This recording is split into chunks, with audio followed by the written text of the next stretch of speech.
Hey, my name is Brian, and I want to give a quick review on the KVD jerkbait in the 200 size.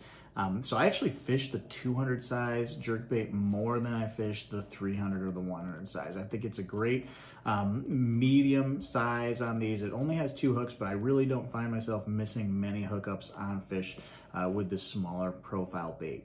A couple of tips here is that I like to throw this on a spinning reel, which I know the pros and everybody else likes to throw them on bait casters. I'm way more accurate because this bait is a little light, I find, for a lot of bait caster applications. And I like to make pretty precise casts, so I do it with a spinning reel. I like to cast it around cover. So this bait shines for me in the pre-spawn clear water that we have here in Michigan. Now let me tell you a little bit about how I select my colors. My general philosophy is I want the fish to see 50% of my bait. Okay, let me explain that. If the water is clear, my go-to color is this IU, okay, which is kind of ghostly.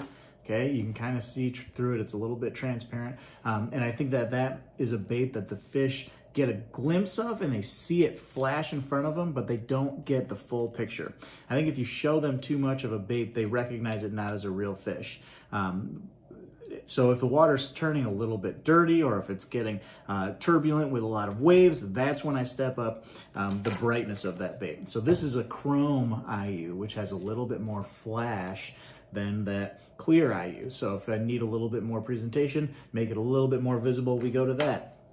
If the water's getting really dirty, I put something on with a little bit more of a white base or with a chartreuse on it. This is the chartreuse sexy shad jerkbait. I went out and fished for a couple of hours once and didn't get a bite on those other 2 colors. And I put this lure on and I caught one on the first cast. And then I kicked myself that I didn't put it on earlier because I could see the water was dirty. I knew they weren't seeing my bait. This was the solution. One of my other favorites too is this is kind of the gold sexy shad with a blue top and a white belly.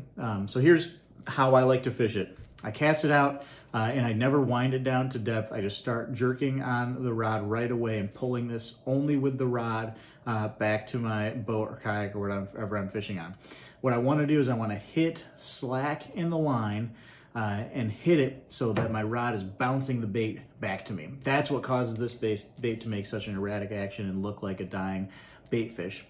So right after I jerk the bait towards me, I push my rod right back at the bait to give it line back, but gives it ability to move side to side. It needs slack in order to move at its full action. And the biggest key to fishing this jerkbait well is to pause it.